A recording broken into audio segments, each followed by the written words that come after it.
Hello everyone, welcome back to my channel Khandelkar academy. My name is Vikram Khandelkar. Friends, हम इस lecture में भारत के प्रधानमंत्रियों की सूची को डिस्कस करने वाले हैं। हम इंडियन पॉलिटी डिस्कस कर रहे हैं लुसेंट की बुक से, और हम इसमें भारत के प्रधानमंत्री डिस्कस करने वाले हैं। इसके पहले जो भी लुसेंट की बुक में पॉलिटी दी गई है वो हमने डिस्कस कर लिए हैं, और हमने प्लेलिस्ट बना दी है आप लोगों के लिए, जिससे आप आसान तरीके से देख के जो भी आपको कंफ्यूजन है उसको क्लियर करके आप अपनी तैयारी जारी रख सकते हैं। इस लेक्चर में हम भारत के प्रधानमंत्री डिस्कस करेंगे। इसके पहले हमने प्रधानमंत्री और मंत्री परिषद भी डिस्कस कर लिए थे। तो यह लेक्चर में मैं आपको, वीडियो को ध्यान से देखना है, मैं आपको काम काम की जानकारी देने वाला हूं, जो परीक्षा यानी कंपटीशन एग्जाम में जो परीक्षाओं में पूछी जा सकती है वो सारी जानकारी मैं आपको देने वाला हूं। इसलिए वीडियो को ध्यान से देखना है, और जो भी इंपॉर्टेंट बातें मैं बताऊंगा उनको याद भी रखना है, जो अगर परीक्षा में घुमा फिरा के क्वेश्चन पूछे तो आपसे बन सके। यह लेक्चर वनडे एग्जाम में बिल्कुल ही काम आएगा, इसलिए आप निश्चित हो जाएं और वीडियो को ध्यान से देखें। तो आइए शुरू करते हैं, ज्यादा देरी ना करते हुए बात करेंगे हम सबसे पहले प्रधानमंत्री की। तो भारत के पहले प्रधानमंत्री हुए थे पंडित जवाहरलाल नेहरू। पंडित जवाहरलाल नेहरू, तो ये आप लोग तो सब जानते ही हैं। जवाहरलाल नेहरू 15/8 यानी 15 अगस्त 1947 से 27/5/1964 तक भारत के प्रधानमंत्री रहे हैं। तो बहुत लंबा कार्यकाल रहा है इनका। तो इनसे डायरेक्ट क्वेश्चन आ जाता है कि सर्वाधिक कार्यकाल वाले प्रधानमंत्री कौन थे? तो वो कौन थे? पंडित जवाहरलाल नेहरू थे। पंडित जवाहरलाल नेहरू लगभग 16 साल 9 महीने और 12 दिन, इतना लंबा कार्यकाल रहा है इनका। इसलिए इनसे क्वेश्चन बन सकता है कि सर्वाधिक कार्यकाल वाले प्रधानमंत्री कौन थे? तो 16 साल 9 महीने और 12 दिन पंडित जवाहरलाल नेहरू जो है वो भारत के प्रधानमंत्री रहे हैं। तो कार्यकाल तो परीक्षा में आता नहीं, लेकिन आपको याद रखना है सर्वाधिक लंबा। जवाहरलाल नेहरू का जन्म कब हुआ था? 14 नवंबर, इनका पूछा जा सकता है। 14 नवंबर 1889 को इनका जन्म हुआ था। 14 नवंबर इंपॉर्टेंट है, इनका जन्म हुआ था इलाहाबाद में, यूपी के जो इलाहाबाद है, इलाहाबाद में इनका जन्म हुआ था। तो याद रखना है, पंडित जवाहरलाल नेहरू का जन्म 14 नवंबर 1889 को इलाहाबाद में हुआ था। और 14 नवंबर को ही राष्ट्रीय बाल दिवस यानी बाल दिवस के रूप में मनाया जाता है ना।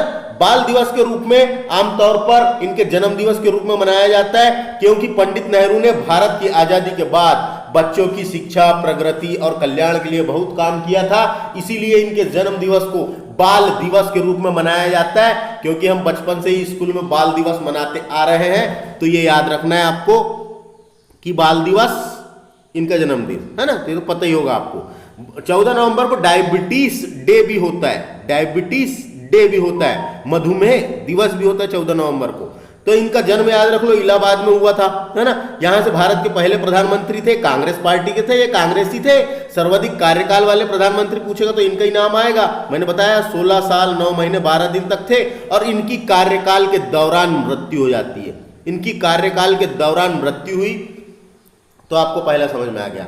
अब भारत के दूसरे प्रधानमंत्री बनते लाल बहादुर शास्त्री। देखो, सबसे पहले यह समझने वाली बात है, जब इनका कार्यकाल के दौरान मृत्यु हुई थी किनकी? जवाहरलाल नेहरू की। तो उनके बाद जो है गुलजारी लाल नंदा कार्यवाहक प्रधानमंत्री बने थे। तो भारत के प्रथम कार्यवाहक प्रधानमंत्री गुलजारी लाल नंदा बने। ये मैं आपको बताऊंगा आगे। 2 बार कार्यवाहक प्रधानमंत्री रहे हैं गुलजारी लाल नंदा। तो गुलजारी लाल नंदा ये भी कांग्रेस पार्टी के थे, लेकिन वो कार्यवाहक प्रधानमंत्री बने थे, क्योंकि पंडित जवाहरलाल नेहरू की कार्यकाल के दौरान हो गई थी मृत्यु। अब जब गुलजारी लाल नंदा कार्यवाहक प्रधानमंत्री थे, और कार्यवाहक जब उनने तो दोबारा जब निर्वाचन हुआ और दोबारा दूसरे नंबर के प्रधानमंत्री बनते हैं लाल बहादुर शास्त्री। 9/6/1964 से 9/11/1966 तक ये भारत के प्रधानमंत्री थे, लाल बहादुर शास्त्री जी। लाल बहादुर शास्त्री जी का जन्म 2 अक्टूबर को ही हुआ है। गांधी जी का भी 2 अक्टूबर को हुआ है। 2 अक्टूबर 1904 को लाल बहादुर शास्त्री जी का जन्म हुआ था। तो लाल बहादुर शास्त्री का जन्म भी 2 अक्टूबर को हुआ था। और आपको याद रखना है यहां से, इनकी भी कार्यकाल के दौरान मृत्यु हुई थी, विदेश यात्रा करने गए थे ये। ताशकंद समझौता हुआ था, आपको याद होगा, ताशकंद समझौता 11 जनवरी 1966 को, 11 जनवरी 1966 को ये विदेश यात्रा में गए थे और उज्बेकिस्तान की जो राजधानी है ताशकंद, वहां पे ये रुके। ताशकंद समझौता साइन वाइन हुआ और साइन वाइन होने के बाद इनकी मृत्यु कैसे हुई ये आज भी रहस्यमय है। इनकी हत्या हुई थी, क्या मृत्यु हुई थी, ये सब आज भी रहस्यमय है। इनके ऊपर एक मूवी भी बनी है ताशकंद, है ना, तो आप देख सकते हैं वाली मूवी, जिससे आपको और थोड़ी सी पॉलिटी की जानकारी और कुछ मूवी देखने लायक रहती है। तो ताशकंद मूवी भी इनके रहस्यमय केस के ऊपर बनी है, मौत के ऊपर, क्योंकि आज तक पता नहीं चल पाया कि इनकी हत्या की गई थी, क्या मौत हुई थी, है ना। तो ये ताशकंद समझौता करने गए थे। तो यहाँ से क्वेश्चन आ सकता है, भारत के बाहर किस प्रधानमंत्री की मृत्यु हुई थी? तो लाल बहादुर शास्त्री की। कार्यकाल के दौरान मृत्यु होती है ना। लाल बहादुर शास्त्री जी का जन्म 2 अक्टूबर 1904 को मुगल सराय में हुआ था। मुगल सराय यूपी के मुगल सराय नामक जगह है, जहाँ पे रेलवे स्टेशन भी था, है ना, जिसका नाम बदल दिए। तो मुगल सराय में हुआ था, ये याद रखना है। लाल बहादुर शास्त्री से क्या क्या क्वेश्चन बन सकते हैं? तो लाल बहादुर शास्त्री से कार्यकाल के दौरान मृत्यु, विदेश यात्रा करते हुए, ताशकंद समझौता करने गए थे 1966 में। तो 11 जनवरी 1966 को इनकी मृत्यु हुई थी, ताशकंद में हुई थी। उज्बेकिस्तान की राजधानी ताशकंद है। इनका जन्म 2 अक्टूबर 1904 को हुआ था, मुगल सराय यूपी में हुआ था। अब जब इनकी कार्यकाल के दौरान मृत्यु होती है तो जो फिर से कार्यवाहक प्रधानमंत्री बनते गुलजारी लाल नंदा। मैंने बताया था ना, 2 बार कार्यवाहक प्रधानमंत्री के रूप में कार्य किए हैं गुलजारी लाल नंदा ने। तो डायरेक्ट क्वेश्चन आता है कई बार तो वनडे एग्जामों में कि 2 बार कार्यवाहक प्रधानमंत्री कौन बने हैं? तो गुलजारी लाल नंदा बने हैं। एक बार जब पंडित जवाहरलाल नेहरू की मृत्यु हुई थी तब, उसके बाद लाल बहादुर शास्त्री की मृत्यु हुई थी, उसके बाद गुलजारी लाल नंदा, यानी 2 बार कार्यवाहक। गुलजारी लाल नंदा कांग्रेसी थे, है ना, कार्यवाहक रहे हैं। गुलजारी लाल नंदा का जो जन्म था, यानी वो पंजाब प्रांत में हुआ था, लेकिन कौन सा वाला पंजाब? जो पाकिस्तान में चला गया वाला पंजाब में, है ना। तो गुलजारी लाल नंदा। अब गुलजारी लाल नंदा बनते हैं भैया दूसरी बार कार्यवाहक प्रधानमंत्री। तो गुलजारी लाल नंदा के बाद इंदिरा गांधी आती है। तो इंदिरा गांधी प्रधानमंत्री बनी। तो इंदिरा गांधी प्रधानमंत्री बनी। तो इंदिरा गांधी जो है 24/1/1966 से 23/3/1977 तक देखना है, 66 से 77 यानी 10 साल, है ना। तो इंदिरा गांधी प्रधानमंत्री बनती है। तो इंदिरा गांधी से क्या क्या क्वेश्चन आ सकता है? भारत की पहली महिला प्रधानमंत्री कौन थी? भारत रत्न भी मिला है इनको, पहली महिला ही थी है। तो भारत की पहली महिला प्रधानमंत्री कौन थी? तो इंदिरा गांधी थी। ये क्वेश्चन आएगा, है ना।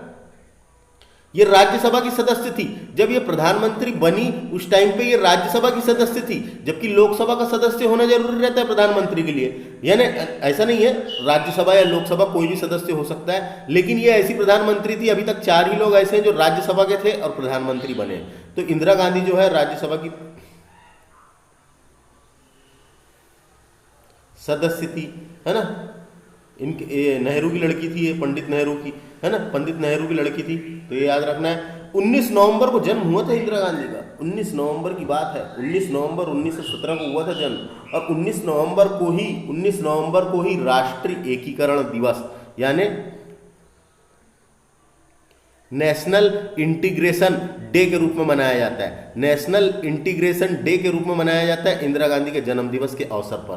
तो ये याद रखना है, कभी पूछा जा सकता है। याद रखना है, एकीकरण नहीं है, एकीकरण कहीं हिंदी में होता है वो इंटीग्रेशन, लेकिन राष्ट्रीय एकता दिवस सरदार वल्लभ भाई पटेल के जन्म दिवस पर और राष्ट्रीय एकीकरण इंदिरा गांधी के जन्म दिवस पर मनाया जाता है। तो समझ में आ गया दोस्तों, इंदिरा गांधी से क्या क्या क्वेश्चन बन सकता है। इंदिरा गांधी से एक क्वेश्चन बन सकता है, ये लगातार 3 पारी में भारत की प्रधानमंत्री रही है, यानी 3 बार प्रधानमंत्री रही है इंदिरा गांधी, है ना। ये चौथी पारी में जब 1980 से लेकर 1984 तक के प्रधानमंत्री थी, तो इसकी राजनीतिक हत्या भारत की एक प्रधानमंत्री रही है, राजनीतिक तौर तरीके से यानी हत्या हो गई थी। भारत की प्रथम और अब तक एकमात्र प्रधानमंत्री रही है महिला, भारत की प्रथम महिला और एकमात्र प्रधानमंत्री रही है इंदिरा गांधी। 3 बार बनी है, ये याद रखना है। इनका जन्म कब हुआ था मैंने बता दिया, राज्यसभा की थी। इतने क्वेश्चन बनेंगे। अब बात करते हैं, देखो तो देखिए इंदिरा गांधी पहली बार 1966 से 71 तक बनी थी और 1971 में आम चुनाव हुआ था। तो 71 में बांग्लादेश अलग हुआ था, तो 1971 में आम चुनाव हुआ और इंदिरा गांधी प्रचंड बहुमत के साथ दोबारा प्रधानमंत्री चुनी गई थी।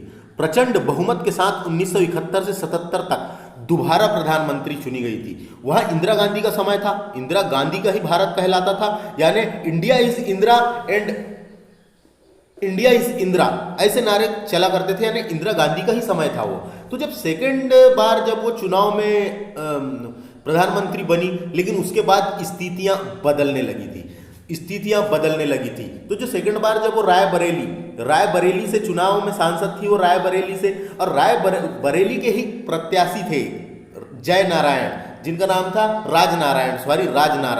तो राजनारायण हार गए थे चुनाव में, वो बीजेपी के थे। तो राजनारायण जब हारे थे, नहीं वो बीजेपी के नहीं थे, कोई और पार्टी के थे। राजनारायण जब हारे थे, तो हारने के बाद उन्होंने इलाहाबाद हाई कोर्ट में एक याचिका दायर की थी और 6 संघीय आरोप इंदिरा गांधी के ऊपर लगाए थे।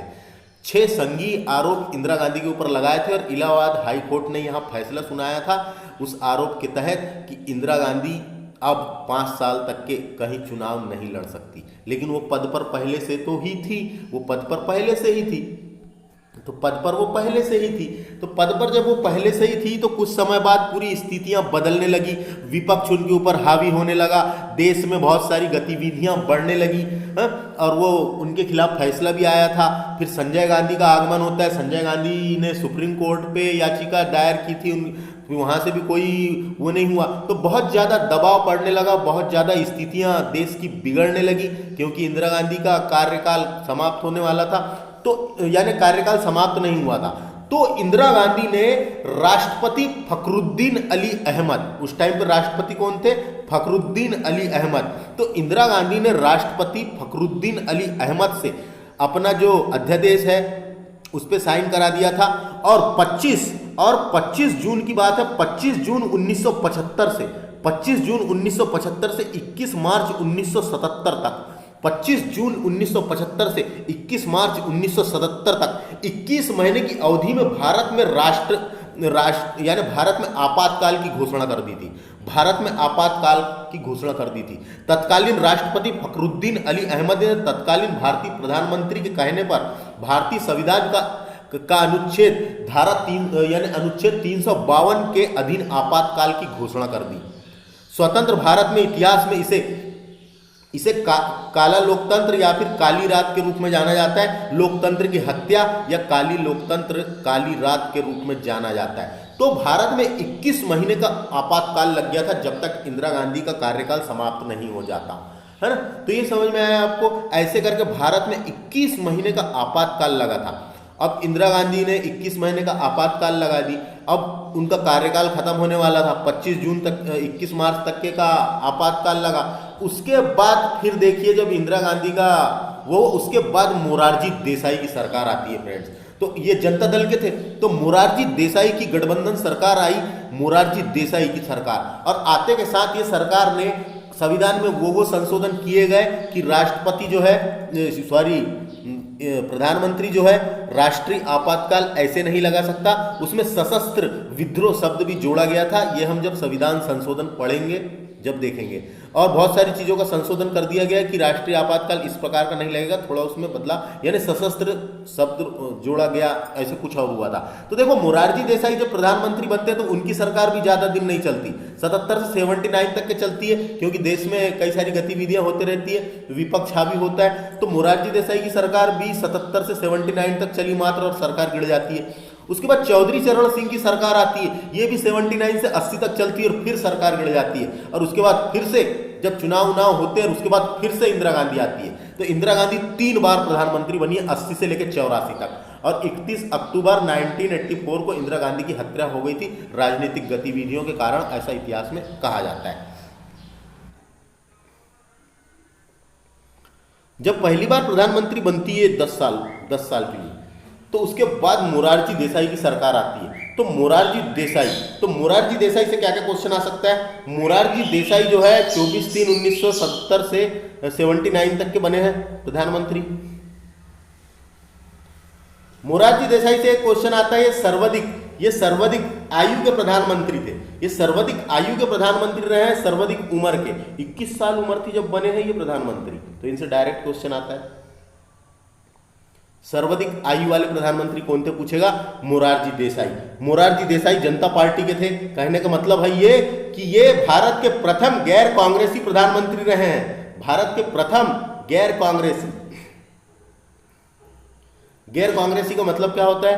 कांग्रेस पार्टी के नहीं थे, किसी अन्य दल के थे। कांग्रेस पार्टी के नहीं थे, किसी अन्य दल के थे, है ना। इनको भारत रत्न भी दिया गया है। और इनसे एक और क्वेश्चन आता है, पाकिस्तान का सर्वोच्च सम्मान निशान ए पाकिस्तान मोरारजी देसाई जी को दिया गया है। तो पाकिस्तान का सर्वोच्च नागरिक सम्मान जो है निशान ए पाकिस्तान से सम्मानित किया गया है। ये एकमात्र प्रधानमंत्री हैं, इसलिए इनका नाम याद रखना है। मोरारजी देसाई को पाकिस्तान का सर्वोच्च सम्मान निशान ए पाकिस्तान में मिला है। ऐसे क्वेश्चन डायरेक्टली बन जाते हैं। मोरारजी देसाई से खत्म, जितनी भी चीजें आएगी परीक्षा में बता दिया। इनके बाद बनते चौधरी चरण सिंह। चौधरी चरण सिंह भारत के प्रधानमंत्री बनते भैया, चौधरी चरण सिंह। तो चौधरी चरण सिंह जो है ये भारत के प्रधानमंत्री बनते हैं। चौधरी चरण सिंह 79 से 80 तक।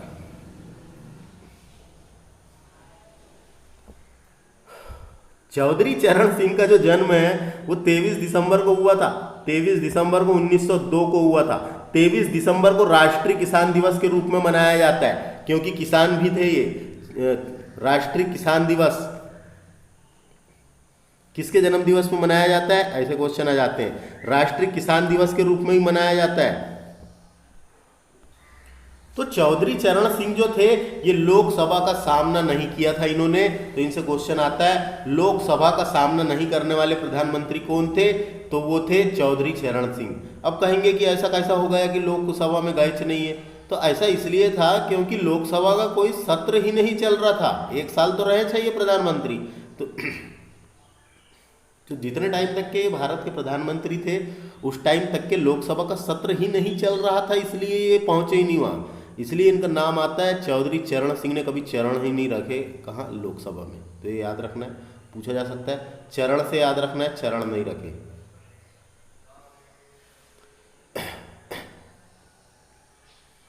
इन्हीं के टाइम पे अविश्वास प्रस्ताव भारत में पहली बार लाया गया था। ये पहले प्रधानमंत्री थे जिनके टाइम पे अविश्वास प्रस्ताव लाया गया था। पारित नहीं हुआ था, सिर्फ लाया गया था, है ना। तो ये इनसे क्वेश्चन पूछा जाता है। इनका जन्म दिवस बता दिया मैंने आपको, राष्ट्रीय किसान दिवस के रूप में मनाया जाता है, इतना याद रख लो। भारत के 5वें प्रधानमंत्री थे ये। अब आते यानी 5वें प्रधानमंत्री के बाद आती है फिर से कौन? फिर से आती है इंदिरा गांधी। इंदिरा गांधी फिर से 80 से 84 तक के भारत की प्रधानमंत्री बनती है। मैंने बताया ना 3 बार बनी है, एक बार 2 टर्म के लिए और एक बार 1 टर्म के लिए। अब बात करते हैं प्रधानमंत्री इंदिरा गांधी की। तो इंदिरा गांधी का जन्म कब हुआ था आपको याद रखना है, 19 नवंबर 1917 को इंदिरा गांधी का जन्म हुआ था। 19 नवंबर को राष्ट्रीय एकीकरण दिवस के रूप में मनाया जाता है इंदिरा गांधी के जन्म दिवस पर, इसको याद रख लीजिए। तो ये तीसरी बार प्रधानमंत्री बनती है। सबसे पहली बार बनी तो 2 टर्म के लिए थी यानी 10 साल, और दोबारा जब बनी 80 से लेके 84 तक के। और 31 अक्टूबर 1984 को इंदिरा गांधी की हत्या कर दी गई थी। तो 31 अक्टूबर को इंदिरा गांधी की हत्या हुई थी, याद रखना है। तो इंदिरा गांधी से कोई भी क्वेश्चन पूछा जा सकता है। इंदिरा गांधी को भारत की पहली और एकमात्र प्रधानमंत्री रही है, महिला प्रधानमंत्री रही है। भारत रत्न प्राप्त करने वाली पहले महिला प्रधानमंत्री भी थी हैं। तो इंदिरा गांधी से कोई भी क्वेश्चन पूछा जाएगा। कार्यकाल के दौरान मृत्यु पूछा जा सकता है, कार्यकाल के दौरान मृत्यु। और ये कांग्रेस की थी, तो दूसरी बार प्रधानमंत्री बनी तो कांग्रेस की थी। तो समझ में आ गया। अब जब इनकी हत्या हो जाती है तो फिर उसके बाद 7वें नंबर के प्रधानमंत्री बनते हैं राजीव गांधी। जो इनके लड़के थे राजीव गांधी। तो राजीव गांधी 31/10 जिस दिन हत्या हुई थी उसके बाद से 1984 से लेके 1989 तक के भारत के प्रधानमंत्री थे। तो राजीव गांधी से भी क्वेश्चन पूछा जा सकता है। सबसे कम आयु के प्रधानमंत्री थे ये, मात्र 40 साल के थे जब प्रधानमंत्री बन गए, और सबसे अधिक उम्र के मैंने आपको बता दिया हूं। तो 40 साल के थे, इसका मतलब सबसे कम उम्र के प्रधानमंत्री थे। इनका जन्म कब हुआ था? इनका जन्म से भी क्वेश्चन बन जाते हैं। 20 अगस्त 1944, 20 अगस्त 1944 को इनका जन्म हुआ था। 20 अगस्त 1944 को इनका जन्म हुआ था, और 20 अगस्त को राष्ट्रीय सद्भावना दिवस के रूप में मनाया जाता है। पूछा जा सकता है 20 अगस्त को जो है राष्ट्रीय सद्भावना दिवस के रूप में मनाया जाता है। और राजीव गांधी की हत्या कब हुई थी? तो राजीव गांधी की हत्या हुई थी 21 मई को, 21 मई 1991 को, 21 मई। और 21 मई को राजीव गांधी की हत्या कर दी गई थी लिट्टे संगठन द्वारा, जो एक आतंकवादी संगठन था। लिट्टे टाइगर ऑफ तमिल बोला जाता था उन्हें। तो लिट्टे संगठन के द्वारा राजीव गांधी की हत्या कर दी गई थी जब वो चुनाव प्रचार के लिए दक्षिण भारत में गए थे। तो राजीव गांधी की हत्या कर दी गई थी। तो जो हत्या करी थी वो दिन था 31 मई, और 31 मई को आतंकवादी विरोधी दिवस के रूप में मनाया जाता है। इनके जन्म दिवस को सद्भावना दिवस के रूप में मनाया जाता है, और जब इनकी मृत्यु हुई थी उस दिन आतंकवादी विरोधी दिवस के रूप में भारत में मनाया जाता है राजीव गांधी। तो क्वेश्चन जो यहां से बनेंगे मैंने आपको बता दिया है ना। सबसे कम आयु के प्रधानमंत्री थे, मात्र 40 साल के थे, कांग्रेस के थे। इनका जन्म प्लेस है मुंबई, है ना। तो जन्म प्लेस तो आएगा नहीं पेपर में, लेकिन इनका जन्म प्लेस है मुंबई। तो समझ में आ गया दोस्तों। तो ऐसे क्वेश्चन बनेंगे जो परीक्षा के हिसाब से जो भी इंपॉर्टेंट मैंने आपको बताने की कोशिश किया, है ना। तो इंदिरा गांधी के पुत्र थे ये, इंदिरा गांधी के लड़के थे राजीव गांधी। और इंदिरा गांधी किसकी लड़की थी? इंदिरा गांधी किसकी लड़की थी? जवाहरलाल नेहरू की लड़की थी। तो ये समझ में आया जो भी यहां से क्वेश्चन बनेंगे। इनके बाद 8वें नंबर के प्रधानमंत्री बनते हैं जिनका नाम है विश्वनाथ प्रताप सिंह। विश्वनाथ प्रताप सिंह, इनसे क्वेश्चन आता है एक, ये जनता पार्टी के थे। विश्वनाथ प्रताप सिंह ये जनता पार्टी के थे, और ये अविश्वास प्रस्ताव के आधार पर हटाए जाने वाले एकमात्र प्रधानमंत्री थे। डायरेक्ट क्वेश्चन आ जाता है, अविश्वास प्रस्ताव सबसे पहले किसमें लाया गया था? चौधरी चरण सिंह के इसमें लाया गया था। लेकिन अविश्वास प्रस्ताव के आधार पर हटाए जाने वाले प्रधानमंत्री का नाम पूछा जाएगा तो विश्वनाथ प्रताप सिंह। तो अविश्वास प्रस्ताव से आप रख सकते हैं याद, विश्वनाथ प्रताप सिंह अविश्वास प्रस्ताव के द्वारा हटाए जाने वाले एकमात्र प्रधानमंत्री थे, और जनता पार्टी के थे ये। तो जनता पार्टी के थे। इनका जन्म है फतेहपुर सीकरी में हुआ था इनका जन्म। तो इनसे जो भी क्वेश्चन बनेंगे तो आपको बनाना है यहां से। इनके बाद चंद्रशेखर प्रधानमंत्री बनते हैं। चंद्रशेखर भारत के 90वें नंबर के प्रधानमंत्री बनते हैं चंद्रशेखर। तो इनसे एक ही क्वेश्चन बन सकता है, कौन से नंबर के थे? 90वें नंबर के प्रधानमंत्री थे चंद्रशेखर। यानी 1990 से 1991 तक के प्रधानमंत्री रहे हैं चंद्रशेखर। चंद्रशेखर के बाद पीवी नरसिम्हा राव की सरकार आती है। तो 10वें नंबर के प्रधानमंत्री बने थे पीवी नरसिम्हा राव।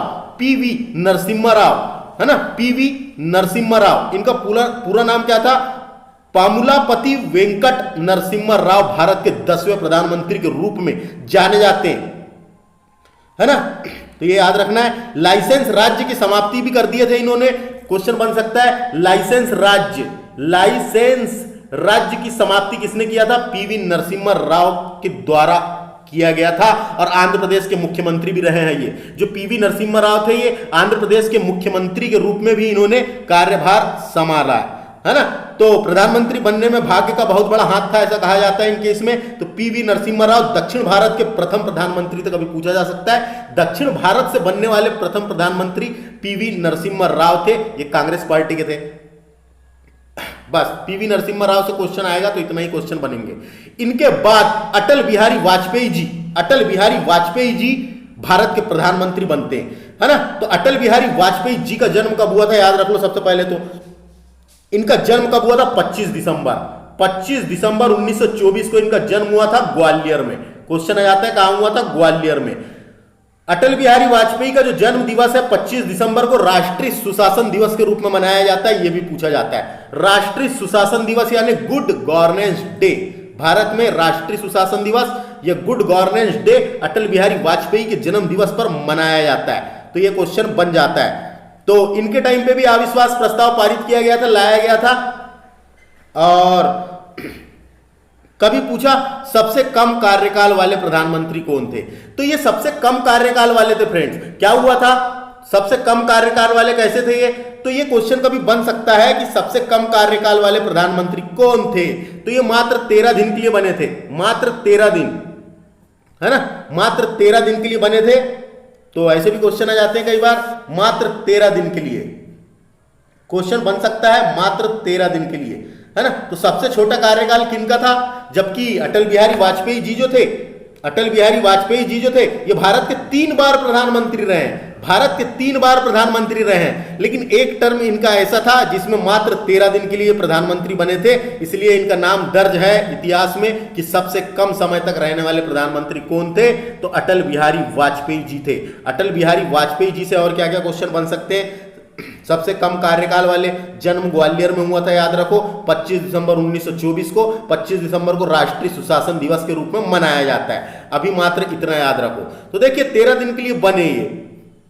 उसके बाद क्या होता है, देखिए 12वें नंबर के प्रधानमंत्री आते हैं जिनका नाम है एच.डी. देवगौड़ा, एच.डी. देवगौड़ा, एच.डी. देवगौड़ा, ये जनता पार्टी के थे, ये भी एच.डी. देवगौड़ा भारतीय जनता दल के भारतीय राजनीतिक थे ये, और आम चुनाव कर्नाटक से लड़े थे ये, हसन चुनाव क्षेत्र था इनका, हसन चुनाव क्षेत्र से लड़े थे। और एक क्वेश्चन आता है, राज्य लोकसभा के सदस्य निर्वाचित हुए थे बाद में ये, है ना, तो कभी क्वेश्चन पूछा बाद में हुए थे, लेकिन जब ये प्रधानमंत्री बने थे जब राज्यसभा के सदस्य थे, जब राज्यसभा के सदस्य थे। मैंने बताया था इंदिरा गांधी भी जब प्रधानमंत्री बनी थी तो वो राज्यसभा की सदस्य थी, और एच.डी. देवगौड़ा जो प्रधानमंत्री बने ये भी राज्यसभा के सदस्य थे, तो इनका नाम याद रखना है, इनको आगे हम डिटेल में देखेंगे। तो इनसे इतने ही क्वेश्चन बन सकते हैं। इनके टाइम पे भी अविश्वास प्रस्ताव लाया गया था और राज्यसभा के सदस्य रहे हैं ये, है ना, तो थे जब प्रधानमंत्री बने। उनके बाद 13वें नंबर के प्रधानमंत्री आते हैं आई के गुजराल, आई के गुजराल, इनका पूरा नाम था इंद्र कुमार गुजराल, इनका पूरा नाम था इंद्र कुमार गुजराल, और ये 1997 से 98 तक के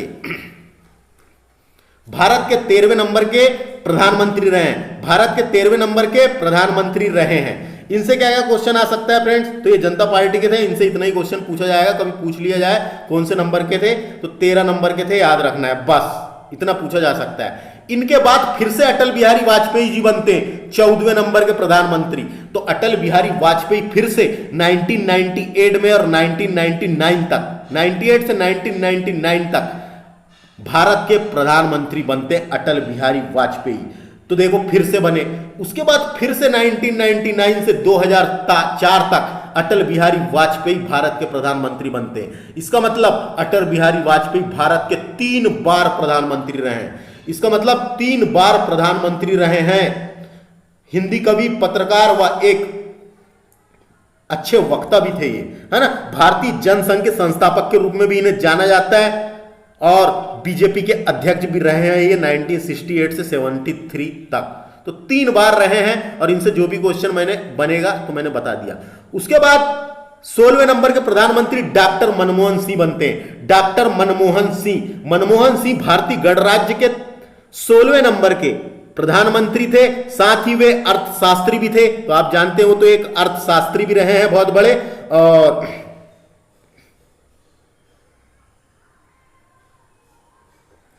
और मनमोहन सिंह 2 टर्म के लिए, मनमोहन सिंह 2 टर्म के लिए भारत के प्रधानमंत्री बने, इसका मतलब 10 साल के लिए 2 टर्म के लिए भारत के प्रधानमंत्री रहे हैं मनमोहन सिंह।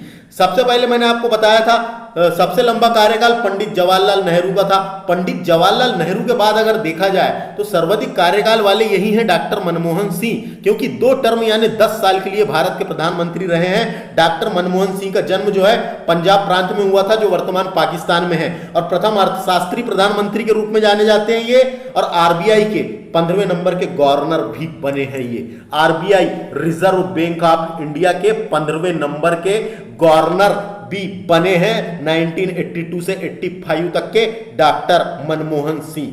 10 साल तक के भारत के प्रधानमंत्री रहे हैं 2 टर्म के लिए, 2004 से 14 तक कांग्रेस के थे।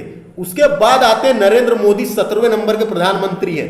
नरेंद्र मोदी 17वें नंबर के प्रधानमंत्री हैं। ये 26/5/2014 से वर्तमान अब तक भारत के प्रधानमंत्री हैं। और नरेंद्र मोदी का जन्म 17 सितंबर 1950 को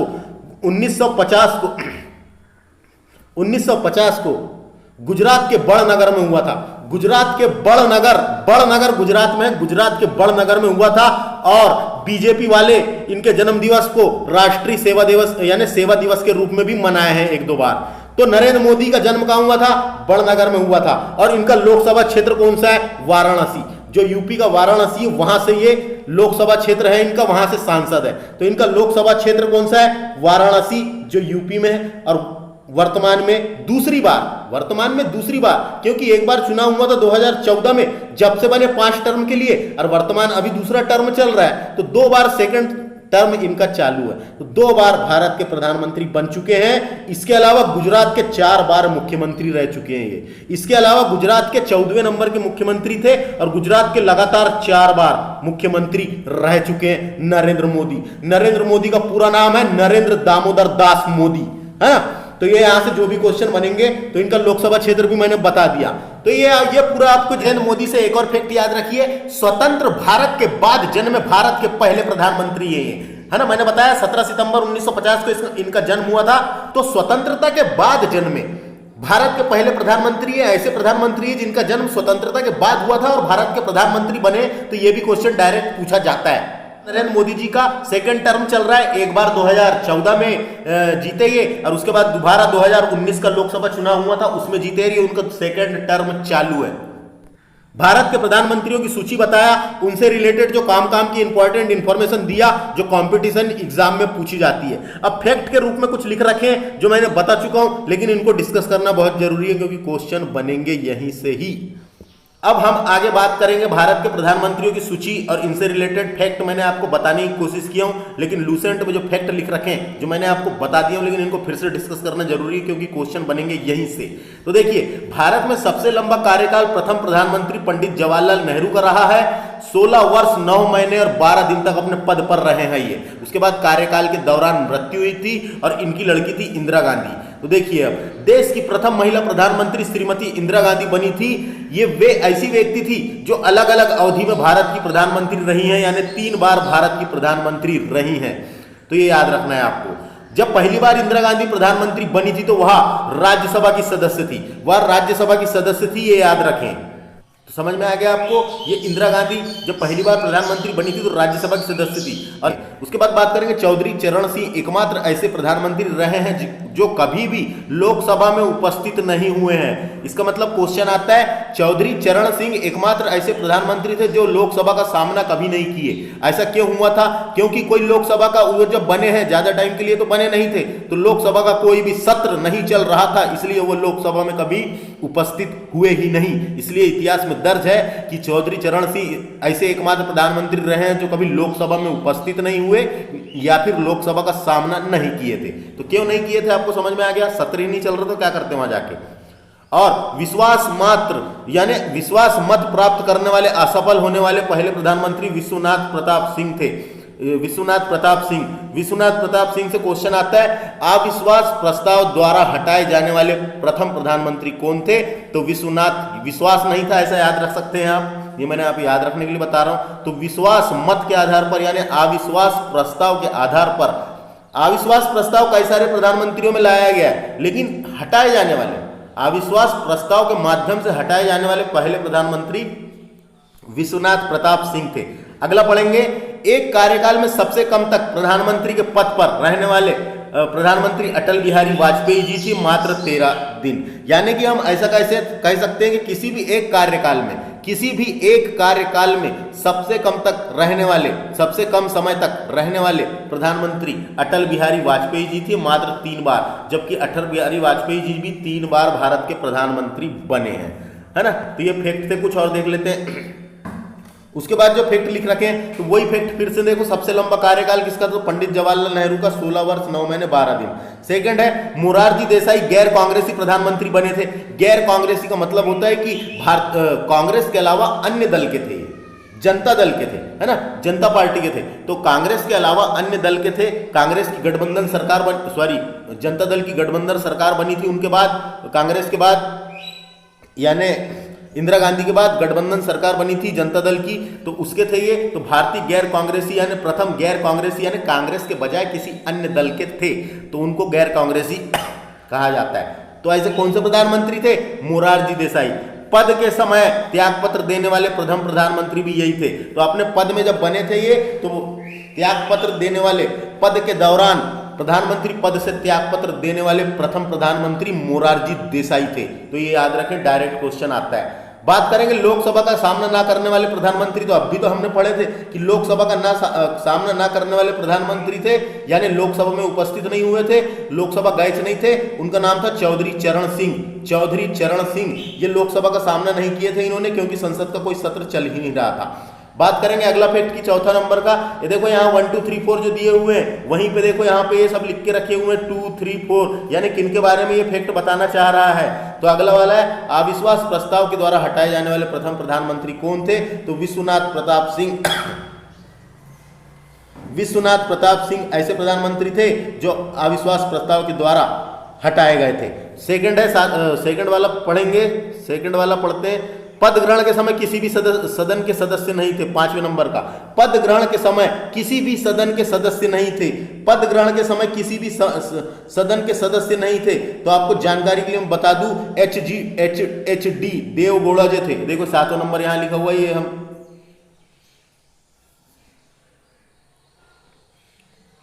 ये वाला पढ़ो 5वां नंबर का। पांचवा में किसका नाम है? पीवी नरसिम्हा राव का। पीवी नरसिम्हा राव की बात होगी यहाँ पे, है ना। तो 5वां नंबर का पीवी नरसिम्हा राव। पीवी नरसिम्हा राव, तो पीवी नरसिम्हा राव, तो क्या हुआ था? पीवी नरसिम्हा राव पद ग्रहण के समय किसी भी सदन के सदस्य नहीं थे, अब उनको प्रधानमंत्री बना दिया गया था। तो पीवी नरसिम्हा राव पद ग्रहण के समय किसी भी सदन के सदस्य नहीं थे, है ना। नादियाल में चुनाव हुआ था, नादियाल नामक जगह है, नादियाल में उपचुनाव हुआ और फिर वहां से ये लोकसभा सदस्य बने थे, लोकसभा में निर्वाचित हुए थे। यानी पद ग्रहण के समय ये किसी भी सदन के सदस्य नहीं थे, लेकिन इनको प्रधानमंत्री बना दिया गया था। तो ऐसी व्यवस्था हमारे संविधान में है कि प्रधानमंत्री बना जा सकता है, क्योंकि प्रधानमंत्री का चुनाव डायरेक्ट नहीं होता, इनडायरेक्ट होता है। हम तो सांसदों को चुनते हैं, है ना। तो जिसकी पार्टी भारी, जिसकी मेजोरिटी ज्यादा रहेगी, वो प्रधानमंत्री चुन सकते हैं। तो पीवी नरसिम्हा राव पद ग्रहण के समय, पीवी नरसिम्हा राव पद ग्रहण के समय किसी भी सदन के सदस्य नहीं थे। बाद में ये नादियाल उपचुनाव क्षेत्र से लोकसभा सदस्य बने थे। नेक्स्ट क्वेश्चन है, नेक्स्ट फैक्ट है, सबसे छोटा कार्यकाल किसका था? तो अटल बिहारी वाजपेयी का सबसे छोटा था। किसी एक कार्यकाल में सबसे छोटा कार्यकाल रहा है मात्र 13 दिन का, जबकि 3 बार भारत के प्रधानमंत्री बने हैं। पद ग्रहण के समय विधानसभा सदस्य थे कौन? 7वें नंबर की बात हो रही है, देखो यहाँ 7 लिखा हुआ है। एच डी देवगौड़ा जो थे, ये पद ग्रहण के समय विधानसभा सदस्य थे। इसका मतलब क्या है? ये जब पद ग्रहण करे उस टाइम पे विधानसभा सदस्य थे। कहने का मतलब ये था कि जब ये पद ग्रहण इनको प्रधानमंत्री बनाने के पहले ये कर्नाटक के सीएम थे। अब सीएम होता है विधानसभा का सदस्य, है ना। तो समझ में आया? पद ग्रहण के समय विधानसभा के सदस्य थे। तो ये जो थे एच डी देवगौड़ा, ये विधानसभा सदस्य थे, यानी कि कर्नाटक के मुख्यमंत्री भी रहे हैं ये।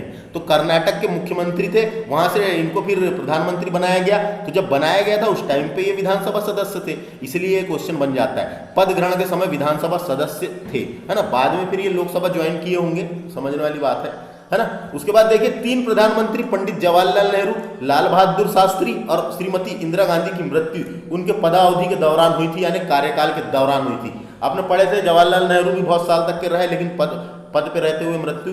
लाल बहादुर शास्त्री ताशकंद समझौता में गए थे, देश के बाहर इनकी मौत हो गई ताशकंद में ही 1966 में। इंदिरा गांधी की मृत्यु हुई थी 31 अक्टूबर 1984 को, है ना। हत्या कर दी गई थी, जबकि तो पद पे थी वो। तो पद में 3 लोगों की मृत्यु हुई है, याद रखना है। लाल बहादुर शास्त्री की मृत्यु 11 जनवरी 1966 को ही दिन में ताशकंद समझौता साइन हुआ था, साइन करने गए थे ये, और उसी दिन हुआ था, और उसी दिन रात में इनकी मृत्यु हो गई थी, जो आज भी रहस्यमय है। उनकी हत्या हुई थी क्या मृत्यु हुई थी, ये बात की आज तक पुष्टि नहीं हो पाई है। तो लाल बहादुर शास्त्री की मृत्यु 11 जनवरी 1966 को ताशकंद समझौता यानी अपने देश के बाहर हुई थी, भारत के बाहर हुई थी। क्वेश्चन आ सकता है भारत के बाहर किसकी हुई थी, है ना। और इनका जन्म 2 अक्टूबर को हुआ था। मोरारजी देसाई सबसे अधिक उम्र के प्रधानमंत्री बने थे। जब मोरारजी देसाई प्रधानमंत्री बनते, चौथे प्रधानमंत्री, उस समय इनकी उम्र 81 साल थी, 81 साल थी। इसलिए क्वेश्चन आता है सबसे अधिक उम्र के प्रधानमंत्री कौन थे?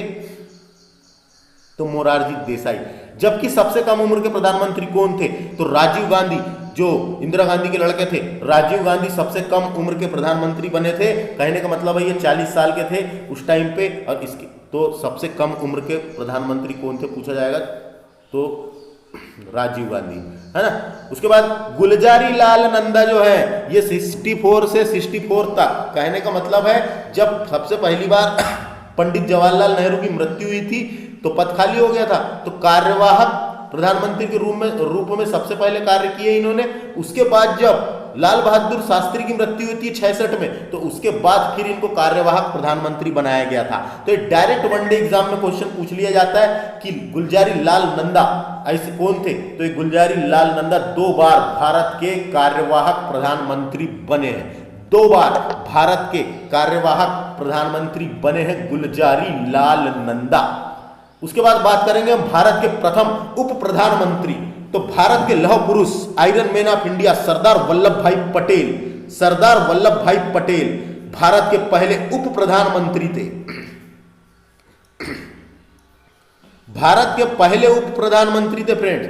डायरेक्ट क्वेश्चन आता है ना, ये डायरेक्ट क्वेश्चन आता है भारत के प्रथम उप प्रधानमंत्री कौन थे? तो क्या हुआ था इस पद में पहले धारक सरदार, इस पद के पहले धारक सरदार वल्लभ भाई पटेल थे, जो कि जवाहरलाल नेहरू की कैबिनेट में गृह मंत्री भी रहे हैं। जो भी जवाहरलाल नेहरू की कैबिनेट थी तो उस टाइम पे गृह मंत्री भी रहे हैं। आपको जानकारी के लिए मैं बता दूं, उप प्रधानमंत्री का पद तकनीकी रूप से एक संवैधानिक पद नहीं है। तकनीकी रूप से संविधान में इसका उल्लेख नहीं है, संवैधानिक पद नहीं है, संविधान में उल्लेख इसका नहीं किया गया है। लेकिन पद को संभालने के लिए उप प्रधानमंत्री का पद भी बनाया जा सकता है ना। परंतु ऐतिहासिक रूप से अवसर पर विभिन्न अवसर में अपने किसी वरिष्ठ मंत्री को उप प्रधानमंत्री बनाया जा सकता है। इतना आप समझ लीजिए बस।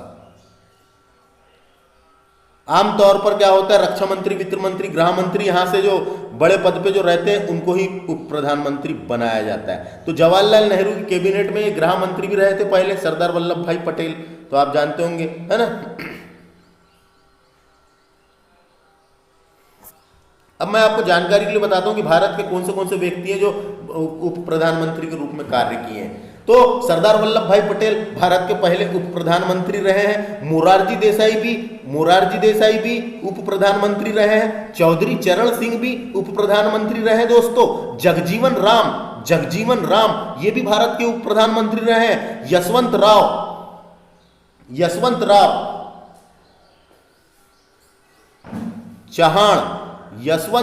चौहान भी भारत के उप प्रधानमंत्री रहे हैं। चौधरी देवीलाल भी भारत के उप प्रधानमंत्री रहे हैं। और लाल कृष्ण आडवाणी भी भारत के उप प्रधानमंत्री रहे हैं। यानी कि 7 लोग ऐसे, 5 और 2 7 लोग ऐसे जो भारत के अभी तक के उप प्रधानमंत्री रहे हैं। मैं फिर से जल्दी से नाम बोल के बता देता हूं, सिर्फ आप याद रख लो। सरदार वल्लभ भाई पटेल, मोरारजी देसाई, चौधरी चरण सिंह, जगजीवन राम, यशवंत राव, चौधरी देवीलाल और लाल कृष्ण आडवाणी। ये 7 लोग ऐसे जो अभी तक के भारत के उप प्रधानमंत्री रहे हैं, ये याद रखना है। अब बात करते हैं आगे और क्या फैक्ट लिखा है उसको भी डिस्कस कर लेते हैं। तो कैबिनेट मंत्री में सबसे बड़ा कार्यकाल, जो कैबिनेट मंत्री सबसे बड़ा मंत्री होता है, वरिष्ठ मंत्री, है ना, सुप्रीम मंत्री। तो कैबिनेट मंत्री में सबसे बड़ा कार्यकाल जगजीवन राम का रहा है। आपको मैं जानकारी के लिए बता दूं, जगजीवन राम जिन्हें संपूर्ण रूप से बाबूजी भी कहा जाता था, जगजीवन राम को बाबूजी भी कहा जाता था। ये भारतीय राजनीतिक और भारत के प्रथम दलित उप प्रधानमंत्री भी रहे हैं। भारत के प्रथम दलित उप प्रधानमंत्री भी रहे हैं और एक राजनेता भी थे। तो जगजीवन राम जो थे यह 32 वर्ष तक कैबिनेट मंत्री रहे। 32 वर्ष तक लगातार कैबिनेट मंत्री रहे। कई बार श्रम मंत्री के रूप में कार्य किए, कई बार संचार मंत्री के रूप में कार्य किए, कई बार रेल मंत्री के रूप में कार्य किए, है ना, विदेशी मामलों को भी संभाले इनने। तो 32 वर्ष तक लगातार कैबिनेट मंत्री रहे हैं। डायरेक्ट क्वेश्चन आ जाता है, जगजीवन राम, है ना, जिन्हें बाबूजी भी कहा जाता था, ये लगातार 32 वर्ष तक कैबिनेट मंत्री रहे हैं। कैबिनेट मंत्रियों के बारे में मैंने आपको बता दिया था मंत्री परिषद जब पढ़ रहे थे। नेक्स्ट क्वेश्चन है, सबसे लंबी अवधि तक एक ही विभाग का कार्यभार संभालने वाली केंद्रीय मंत्री। सबसे लंबे उम्र तक किसी एक ही विभाग का कार्यभार संभालने वाली केंद्रीय मंत्री राजकुमारी अमृत कौर थी। तो एक क्वेश्चन यहां से यह भी बनता है, भारत की प्रथम महिला केंद्रीय मंत्री कौन थी? भारत की प्रथम महिला केंद्रीय मंत्री कौन थी? तो राजकुमारी अमृत कौर भारत की पहली महिला केंद्रीय मंत्री थी और सबसे लंबी अवधि तक एक ही विभाग में कार्यभार संभालने वाली थी। एक ही विभाग का मतलब स्वास्थ्य विभाग था। स्वास्थ्य विभाग की मंत्री रही थी। स्वतंत्र भारत की प्रथम स्वास्थ्य मंत्री भी रही है। भारत की राजनेता एवं स्वतंत्र भारत की प्रथम स्वास्थ्य मंत्री भी रही है। स्वतंत्रता सेनानी भी थी, सामाजिक कार्यकर्ता भी थी। तो आप इनके बारे में तो जानते ही होंगे। इनका पूरा नाम था राजकुमारी अमृत कौर अहलूवालिया इनका पूरा नाम था, है ना। ये इनकी बात हो रही है, ये इनका पूरा नाम था। तो ऐसे क्वेश्चन बनेंगे पेपर में। सबसे लंबी अवधि तक एक ही विभाग का कार्यभार संभालने वाली केंद्रीय मंत्री राजकुमारी अमृता कौर थी। तो ये फ्रेंड्स हमने प्रधानमंत्री की सूची भी डिस्कस कर ली है। जितने भी प्रधानमंत्री थे इनके बारे में मैंने बताया आपको, जो भी परीक्षा के हिसाब से इंपॉर्टेंट है, जो परीक्षा में पूछा जा सकता है ना। और बीच बीच में उनसे रिलेटेड जो परीक्षाओं के हिसाब से क्वेश्चन पूछे जाते हैं कंपटीशन में, वो मैंने आपको बताने की कोशिश किया हूँ। तो दोस्तों एक नोट याद रखिए, बहुत इंपॉर्टेंट नोट है, ये परीक्षा में पूछा जाते रहता है ना। तो ये नोट क्या है, ये भारत में पहला परमाणु परीक्षण कब हुआ था? परमाणु बम परीक्षण ये 18 मई 1974 को किया गया था, इंदिरा गांधी जब प्रधानमंत्री थी। तो 18 मई 1974 को भारत का पहला परमाणु परीक्षण किया गया था। उस समय प्रधानमंत्री इंदिरा गांधी थे और राष्ट्रपति वीवी गिरी साहब थे। तो ये याद रखना है। उस जो पहला परमाणु परीक्षण हुआ था उसे स्माइलिंग बुद्धा नाम दिया गया था, यानी बुद्ध मुस्कुराए। तो 18 मई 1974 का दिन एक ऐसा अहम घटना के साथ इतिहास में दर्ज है जिसमें भारत को दुनिया के परमाणु संपन्न देशों की कतार में खड़ा कर दिया था। भारत ने आज यानी 18 मई के दिन ही राजस्थान के पोखरण में अपना पहला भूमिगत परमाणु परीक्षण किया था। इस परीक्षण को स्माइलिंग बुद्धा के रूप में जाना जाता है, यानी बुद्ध मुस्कुराए थे जब परमाणु परीक्षण हुआ था। बात करेंगे भारत का दूसरा परमाणु परीक्षण। तो भारत का जो दूसरा परमाणु परीक्षण हुआ था वो 5 परमाणु परीक्षण किए गए थे। दूसरा परमाणु परीक्षण जब किया गया था, दूसरा परमाणु परीक्षण 11 मई 1998 से शुरू हुआ था और बहुत दिन तक चला था, यानी 5 परमाणु परीक्षण किए गए थे। जब भारत में दूसरा परमाणु बम परीक्षण किया गया था उस समय भारत के प्रधानमंत्री अटल बिहारी वाजपेयी और राष्ट्रपति एपीजे अब्दुल कलाम